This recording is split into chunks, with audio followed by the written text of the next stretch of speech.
மாத பலன் விஸ்வாவசு வருஷம் ஆனி மாதம் 15/6/2025 16/7/2025 வரணும் உண்டான காலகட்டத்தை ஆனி மாதம்னு தமிழ் மாதமான அதாவது சித்திரையிலிருந்து 3வது மாதமும் உத்தராயணத்தின் 6வது மாதமும் சொல்லக்கூடியது. அதாவது இதுவே கடைசி மாதம், உத்தராயணத்தினுடைய கடைசி மாதம். அதுக்கு அடுத்தது தட்சிணாயனம் பிறக்கும். பொதுவாகவே மாத கிரகங்கள்னு சொல்லக்கூடியது சூரியன், செவ்வாய், புதன் மற்றும் சுக்கிரன், இந்த 4 கிரகங்களுடைய மாற்றங்களை வச்சு தான் பேசுவோம்.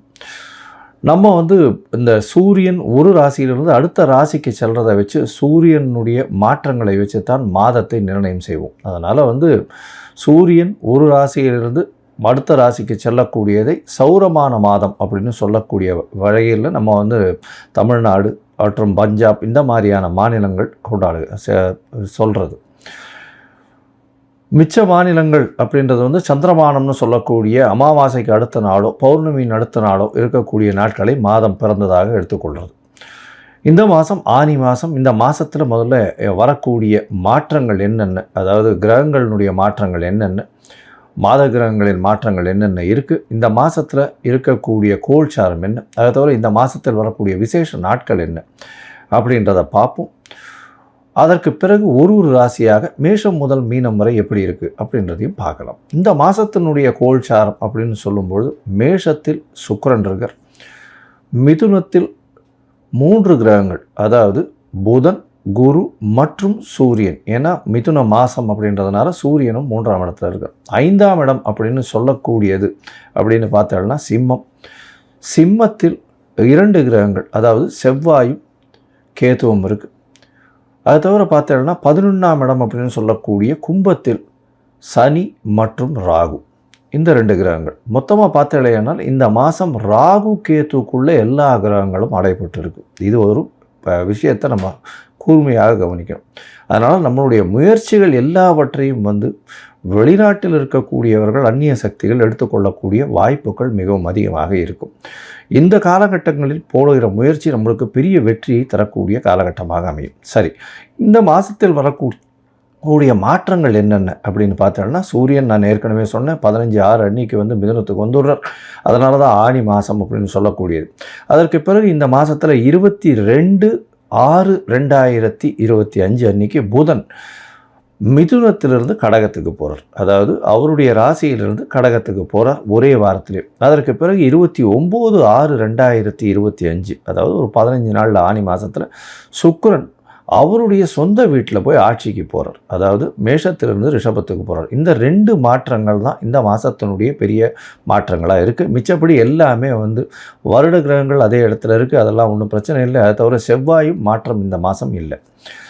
சரி, இந்த மாதத்தில் பார்த்தடையானால் என்னென்ன விசேஷங்கள் வருது அப்படின்னு பார்த்தோம்னா, ஆனி மாதம் அப்படின்னு எடுத்தோம்னாலே முதல்ல சொல்லக்கூடியது ஆனி திருமஞ்சனம் அப்படின்னு சொல்லக்கூடியது. ஏன்னா நடராஜருக்கு 6 முறை தான் ஒரு வருடத்திற்கு திருமஞ்சனம் பண்ணுறாங்க. அதில் ஆனி திருமஞ்சனம் மிகவும் விசேஷம். ஆனி உத்தரத்தன்னைக்கு பண்ணக்கூடியது. இந்த ஆனி உத்தரம் அப்படின்னு சொல்லக்கூடியது 1/7/2025 அன்னைக்கு வருது. அதை தவிர பார்த்தடையானால் இந்த மாதத்தில் ஆனி கேட்டை ரங்கநாதருக்கு திருமஞ்சனம், அதாவது ஜேஷ்டாபிஷேகம்னு சொல்லக்கூடியது. இந்த ஆனி கேட்டை அப்படின்றது 8/7/2025 வருது. அதற்கு பிறகு பார்த்தீங்களேனால் இந்த மாதம் ஆனி மகம் மிகவும் விசேஷமான நாள். இப்போ இருக்கக்கூடிய அழகிய சிங்கர் 46வது பட்டத்தின் அழகிய சிங்கர் ரங்கநாத யதீந்திரர் அப்படின்றவர். இந்த அழகிய சிங்கரின் திருநக்ஷத்திரம் அப்படின்னு சொல்லக்கூடியது ஆனி மகம். அது தவிர சைவ குறவர்கள் ஆழ்வர்னு சொல்லக்கூடிய மாணிக்க வாசகரனுடைய இந்த இது திருநக்ஷத்திரம்னு சொல்கிறார். அதனால் சைவ குறவர்களுக்கும் மிகவும் ஏற்றமான நாள், அதுவும் மாணிக்க வாசகருக்கு மிகவும் ஏற்றமான நாள் இது. இது என்றைக்கு வருது அப்படின்னு பார்த்தோம்னா 30/6/2025 அன்றைக்கி வருது. சரி, அருணகிரிநாதர் பிறந்த தினம் அப்படின்னு சொல்லக்கூடியது. அருணகிரிநாதர் என்னைக்குன்னா ஆணி மூலம் அப்படின்னு சொல்லக்கூடியது 8/7/2025 அன்றைக்கி பார்த்தோம்னா, அதாவது 9/7 8ஆம் தேதி அன்றைக்கி ஆணி கேட்டைக்கு அடுத்தது மூல நட்சத்திரம். 9ஆம் தேதி அன்றைக்கி அவர் அருணகிரிநாதரை பற்றி சொல்லவே வேண்டாம். அதாவது சைவ சமய பாடல்கள் நிறைய எழுதியிருக்கார். அதனால் அருணகிரிநாதரை பற்றி ஒரு பெரிய இது இருக்குது. அருணகிரிநாதர் பிறந்த நாளாக சொல்லக்கூடியது. அதற்கு பிறகு பார்த்தீர்களேயானால் ஆனி அமாவாசை இந்த மாதம் 25/6/2025 அன்றைக்கி ஆனி அமாவாசை. சூரியனும் சந்திரனும் ஒரே பாகையில் வரக்கூடிய, ஒரே ராசியில் வரக்கூடிய நாள். அதே போல் 10ஆம் தேதி, அதாவது 10/7/2025 அன்றைக்கி பௌர்ணமி. அதாவது பௌர்ணமி ரொம்பவுமே விசேஷம். ஆனி பௌர்ணமி அப்படின்னு சொல்லக்கூடியது மிகவும் விசேஷமான காலகட்டமாக சொல்லக்கூடியது. அதனால் இந்த காலகட்டங்கள் இந்த மாதத்தில் வரக்கூடிய விசேஷமான நாட்களாக சொல்கிறோம். சரி, இந்த மாதத்தில் ஒரு ராசியாக மேஷம் முதல் மீனம் வரை எப்படி இருக்குது அப்படின்றத பார்க்கலாம். அதற்கு முன்னாடி என்னுடைய மொபைல் நம்பர் ஸ்டாலிங்கில் போயின்னு இருக்கும். உங்களுக்கு அஸ்ட்ராலாஜிக்கல் கன்சல்ட் தேவைப்பட்டுமே ஆனின் நீங்கள் எனக்கு ஃபோன் பண்ணுங்க. உங்களுடைய date, time, place of birth, உங்களுடைய பெயர், உங்களுடைய தாய் தகப்பனார் பெயர், இது மட்டும் எனக்கு அனுப்புங்க. என்னுடைய கட்டணம் என்ன அப்படின்றத சொல்கிறோம். நீங்கள் அந்த கட்டணத்தை அனுப்பி அதனுடைய ரசீதையும் வாட்ஸ்அப் பண்ணுங்க. அதற்கு பிறகு உங்களுடைய ஜாதகத்தை போட்டு அப்பாயின்மெண்ட் கொடுக்குறேன். நான் இதுவரையிலும் பார்த்தேனால் அதாவது நிறைய பேர் ஜாதகத்தில் அவளுடைய நட்சத்திரமே சந்தியில் இருக்குது. அதனால் நட்சத்திரமே தெரியாத அளவுக்கு இருக்கா. 50 வயசு 55 வயசுலாம் இருக்கிறவாள்லாம் பார்த்தேன்னா நட்சத்திர சந்தியில் அவள் என்ன ராசின்னே தெரியாமல் அர்ச்சனை பண்ணிட்டு இருக்கா. அதாவது மேஷராசி அப்படின்னு சொல்லி கிருத்திகை நட்சத்திரம்னு அர்ச்சனை பண்ணிட்டு இருப்பாள். ஆனால் ரிஷபராசி கிருத்திகை 2ஆம் பாதத்தில் இருப்பாள். அதனால் பார்த்தேன்னா ரிஷபராசிக்கு உண்டான யோகனுடைய தசை நடக்கும். ஆனால் இப்போ மேஷராசிக்கு உண்டான யோகருக்கு அது ஏற்ற திசையாக இருக்காது. ஸோ அந்த மாதிரியான பிரச்சனைகள்னால அவருக்கு நல்ல திசை தானே, ஏன் இப்படி நடக்கிறது அப்படின்னு கேட்டுருப்பாள். சந்தி இருக்கிறதுனால மிகப்பெரிய பிரச்சனைகள் வரக்கூடும். அதனால் உங்களுடைய ஜாதகத்தில் ராசி சந்தி, நட்சத்திர சந்தி, நட்சத்திர பாத சந்தி, லக்ன சந்தி என்ன இருக்குன்றதை பார்த்துட்டு அதற்கு பிறகு உங்களுக்கு நான் அப்பாயின்மெண்ட்டை கொடுத்துட்டு உங்களோடைய டிஸ்கஸ் பண்ணுறேன். சரி, இப்போ மேஷம் முதல் மீனம் வரை ஒரு ராசியாக இந்த ஆனி மாதம் விஸ்வாவசு வருஷம் 15/6/2025 முதல் 16/7/2025 வரை உண்டான காலகட்டம் அப்படின்றத பார்க்கலாம். கடகம், புனர்பூசம், பூசம், ஆயில்யம் இந்த 3 நட்சத்திரம் 9 பாதங்களை கொண்ட ராசி. ராசியின் அதிபதி அப்படின்னு சொல்லக்கூடியவர் சந்திரன், அதிவேகமாக செல்லக்கூடிய கிரகம். இந்த மாதம் பார்த்தாலேயானால் உங்களுக்கு, அதாவது பொதுவாகவே இந்த வருஷ கிரகங்கள் உங்களுக்கு ஏற்ற மாதிரி இல்லை. என்னென்னா 12ஆம் இடத்துல குரு மறைஞ்சுடுறார், சனி ராகு 8ஆம் இடத்துல, 2ஆம் இடத்துல கேது. அந்த அளவு வருஷ கிரகங்கள்லாம் உங்களுக்கு பெரிய ஏற்றத்தை கொடுக்கல. இருந்தாலும் மாத கிரகங்கள் எந்த அளவு மாற்றத்தை கொடுக்கறது அப்படின்றத பார்ப்போம். பெரிய விஷயம் என்ன அப்படின்னு பார்த்தாலேயானால் உங்களுடைய ராசிக்கு இந்த மாதம், அதை மாத கிரகங்கள்னு சொல்லக்கூடிய சூரியன், செவ்வாய், புதன் மற்றும் சுக்கிரன், இந்த 4 கிரகங்களுடைய மாற்றங்களை வச்சு தான் இந்த மாதத்தினுடைய பலனை சொல்லுவோம். இந்த மாதத்தில் உங்களுடைய ராசிக்கு 10ஆம் இடத்துல சுக்கிரன் இந்த மாதத்தில் ஆரம்பிக்கிறார். 11ஆம் அதிபதி 11க்கு 12ஆம் இடம்னு சொல்லக்கூடிய 10ஆம் இடத்துல இருக்கார். இதன் மூலியமாக பார்த்தாலேயானால் உங்களுக்கு வேலை, புதிய வேலை கிடைக்கும். ஆனால் போதிய சம்பளம் கிடைக்காது. அதாவது போதிய சம்பளம்னு சொல்லக்கூடியது அந்த வேலைக்கு உண்டான சம்பளம் கிடைக்கிறது கொஞ்சம் கம்மியாக இருக்கும். அதனால் வேலை நிச்சயமாக கிடைக்கக்கூடிய வாய்ப்பு. இவ்வளவு நாளாக வேலையில் தடங்கள் இருக்கும், வேலை மாறுதல்கள் இருந்திருக்கும். இப்போ வேலை நிச்சயமாக கிடைக்கக்கூடிய வாய்ப்புகள் உண்டு.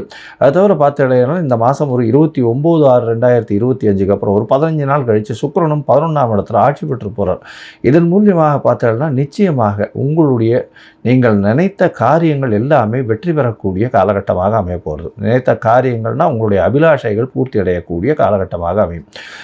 உங்களுடைய ராசிக்கு பார்த்தீங்கன்னா 12ஆம் அதிபதி அப்படின்னு சொல்லக்கூடிய புதன் உங்களுடைய ராசிக்கு 12ஆம் இடத்துல ஆட்சி பெற்று போகிறார். இந்த மாதம் ஆரம்பிக்கும் பொழுது ஒரே வாரத்தில் அவர் உங்களுடைய ராசியிலேயே அமர்றார். உங்களுடைய ராசியில் அமரும் பொழுது 12ஆம் அதிபதி ராசியில் அமர்றதுனால சிறு சிறு செலவுகள் கொஞ்சம் அதிகமாக இருக்கக்கூடிய வாய்ப்புகள் நிச்சயமாக உண்டு.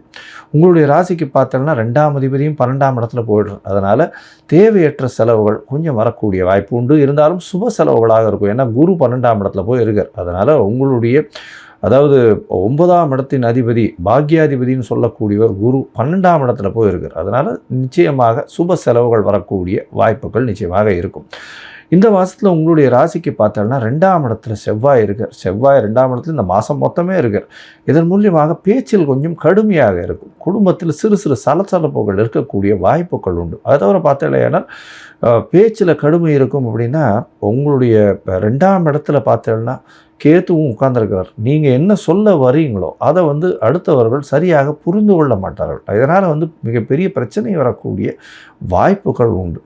இந்த மாதத்தில் பார்க்கும்பொழுது பார்த்தோம்னா உங்களுடைய ராசிக்கு 8ஆம் இடத்துல, அதாவது அஷ்டமத்தில் சனி இருக்கார், சனியோடு சேர்ந்து ராகுவும் இருக்கார். 2 சனி இருக்கிறதுக்கு கணக்கு வரும். அதனால் மிகப்பெரிய பிரச்சனைகள் வரக்கூடிய வாய்ப்பு. வண்டி வாகனம் ஓட்டும்போது ஜாகிரதையாக இருக்கும். அது தவிர வந்து பார்த்தோம்னா தேவையில்லாமல் எதுலேயும் போய் அதிகமாக காசை பணத்தை போடாதீங்க. உங்களோட வேலை செய்பவர்களோட கொஞ்சம் ஜாகிரதையாக இருக்கிறது ரொம்பவும் நல்லது. எதிர்பாலினத்தவரோட பழகக்கூடியதை கொஞ்சம் ஜாகிரதையாக பழகிறது ரொம்பவுமே நல்லது. பேச்சில் ரொம்ப கவனமாக இருக்கும். அது தவிர பார்த்தலையானால் இதில் வந்து குடும்பத்தில் சிறு சிறு பிரச்சனைகள் வரும். பண வரவு சற்று பின்னடைவு ஏற்படும். ஏன்னா 2ஆம் இடத்துல கேது இருக்கார், செவ்வாயும் இருக்கார். செவ்வாய் இருந்தாலும் கேது இருக்கிறதுனால பண வரவு கொஞ்சம் தட்டுப்பாடு இருக்கக்கூடிய வாய்ப்புகள் நிச்சயமாக உண்டு. சுப செலவுகள் வரும். அதனால் கொஞ்சம் ஜாகிரதையாக பார்த்துக்கோங்க. செலவுகள் கொஞ்சம் அதிகமாக இருக்கும், வரவுகள் கம்மியாக இருக்கக்கூடிய காலகட்டமாக அமைய போகிறது. இந்த மாதத்தில் உங்களுடைய முயற்சிகள் எல்லாமே இது ஓரளவுக்கு வெற்றி பெறும். ஏன்னா புதனே வந்து 3ஆம் அதிபதியை உங்களுடைய ராசியில் போய் இருக்கிறது உங்களுடைய வெற்றிக்கு கொடுக்கக்கூடிய வாய்ப்பு. வேலைக்காக வெளிநாடு போகக்கூடிய பாக்கியத்தை கொடுக்க போகிறார். இந்த காலகட்டத்தில் பார்த்தீங்கன்னா நீங்கள் சில நாட்கள் முயற்சிகளை தள்ளி வைக்கிறது நல்லதுன்னு சொல்கிறோம். அந்த சில நாட்கள்னு சொல்லக்கூடிய சந்திராஷ்டம நாட்கள். இந்த சந்திராஷ்டம நாட்களில் வந்து புதிய முயற்சி வேண்டாம், வெளியூர் வெளிமாநில பிரயாணம் வேண்டாம். ஒருவேளை பண்ண வேண்டி இருந்ததே ஆனால் சந்திரனுக்கு உண்டான பரிகாரம்னு சொல்லக்கூடிய அகத்திக்கீரைக்கிட்ட அருகில் இருக்கக்கூடிய கோசாலையில் கொடுத்துட்டு போங்க. பசுமாட்டுக்கு உங்களுடைய சந்திராஷ்டமத்தின் தாக்கம் குறையும். சரி, மொத்தத்தில் இந்த கடகராசிக்காரர்களுக்கு பார்க்கும்பொழுது இந்த கடகராசிக்காரர்களுக்கு பார்த்தலையானால் இந்த காலகட்டமான ஆனி மாதம் விஸ்வாவச வருஷம் நல்ல ஒரு ஏற்றம் இருக்கக்கூடிய வாய்ப்புகள் சிறிது கம்மியாக இருக்கும். ஏன்னா ராசிக்கு உடல் நிலையில் ஏற்றம் இருக்கக்கூடிய வாய்ப்பு உண்டு. உங்களுடைய ராசிக்கு 8ஆம் இடத்துல அஷ்டமத்து சனி ராகுவோடு சேர்ந்து இருக்கிறதுனால சிறு சிறு தொல்லைகள் வரும். வண்டி வாகனங்களில் விபத்துகள் வரக்கூடிய வாய்ப்பு. அதனால் ஜாகிரதையாக பார்க்கறது, போயிட்டு வர்றது ரொம்பவும் நல்லது. 12ஆம் இடத்துல குரு இருக்கிறதுனால சுப செலவுகள் அமையக்கூடிய வாய்ப்பும், தந்தைக்குன்னு செலவு பண்ண வேண்டிய காலகட்டமாக அமைய போகிறது. புதிய வேலை கிடைக்கக்கூடிய வாய்ப்பு, வேலையின் மூலியமாக வெளியூர் வெளிமாநிலம் வெளிநாடு போகக்கூடிய வாய்ப்பு, பண வரவில் சற்று பின்னடைவு இருக்கக்கூடிய வாய்ப்பு. புதிய முயற்சிகளில் வந்து நல்ல ஒரு ஏற்றம் இருக்கும். இருந்தாலும் சந்திராஷ்டம காலம் அப்படின்னு சொல்லக்கூடிய 13/7/2025 15/7/2025 வரலும், 16/5/2025 18/5/2025 வரலும் உண்டான, அதாவது 16/6/2025 18/6/2025 காலகட்டத்திலையும் சற்று இந்த முயற்சிகளை எடுக்க வேண்டாம். ஏன்னா சந்திராஷ்டம நாட்களாக இருக்குது இந்த காலகட்டத்தில். இந்த காலகட்டத்தில் பார்த்தோன்னா படிக்கக்கூடிய குழந்தைகளுக்கு நல்ல ஏற்றமாக இருக்கும். முயற்சிகள் வந்து நல்லபடியாக இருக்கும். பண வரவில் சற்று பின்னடைவு இருக்கும். இருந்தாலும் புதிய வேலை கிடைக்கக்கூடிய வாய்ப்புகள் உண்டு. தூக்கம் நல்லபடியாக வரும். தேவையற்ற செலவுகள் இருக்கும். ஏன்னா 8ஆம் இடத்துல சனி ராகு இருக்கிறதுனால நண்பர்களோட ஜாகிரதையாக பார்த்து பழகிறது ரொம்பவும் நல்லது. மொத்தத்தில் பார்த்தாலேனால் இந்த கடகராசிக்காரர்களுக்கு இந்த சுமாரான மாதமாக இந்த ஆனி மாதம் விஸ்வாவச வருஷம் இருக்கும். இந்த காலகட்டத்தில் நீங்கள் அருகில் இருக்கக்கூடிய விநாயக பெருமானுக்கு அருகம்புல்லில் வந்து மாலை போடுறதும், ஒரு பால் வந்து கொண்டு போய் கொடுத்து அபிஷேகத்தை கொடுத்துட்டு வர்றதன் மூலியமாக நிச்சயமான மாற்றங்கள் ஏற்றங்கள் உங்களுக்கு கிடைக்கக்கூடும்.